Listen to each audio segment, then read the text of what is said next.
নমস্কার দর্শক বন্ধুরা, রাখি রান্নাঘরে আপনাদের স্বাগত জানাচ্ছি। আজকে একটা নতুন রেসিপি নিয়ে হাজির হয়ে গেছি। দেখুন, ইলিশ মাছ, বর্ষার মরশুম, সর্ষে দিয়ে আমি ইলিশ মাছের একটা ভাপা বা তেল ঝোল যাই বলুন না কেন সেই রকম একটা রেসিপি করে আপনাদের দেখাবো আমার মতন। তো চলুন রান্নাঘরে। কড়াতে সর্ষের তেল গরম করে নিলাম। এবারে এক এক করে ইলিশ মাছগুলো দিয়ে দেব। নুন হলুদ মাখানো ইলিশ মাছটা হালকা হাতে ভেজে নেব।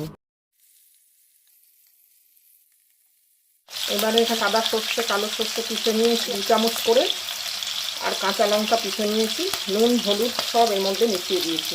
এটা এর মধ্যে দিয়ে দেবো। 2 কাঁচা লঙ্কা চিড়ে দিয়ে দিলাম।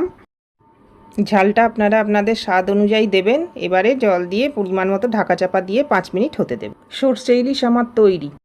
কিছুক্ষণ হতে দেব, একটু শুকনো শুকনো হলেই আমি নামিয়ে নেব। আমার এই রেসিপিটি যদি আপনাদের ভালো লেগে থাকে চ্যানেলটিকে সাবস্ক্রাইব করার অনুরোধ রইল। বেল আইকনটি টিপে দেবেন যাতে করে আমি নতুন কোনো রান্নার ভিডিও দিলে নোটিফিকেশান সবার আগে আপনার কাছে পৌঁছে যায়। লাইক শেয়ার কমেন্ট করবেন বন্ধুরা। ভিডিওটি দেখার জন্য ধন্যবাদ। ফিরে আসছে আবার অন্য কোনো দিন অন্য কোনো রেসিপি নিয়ে।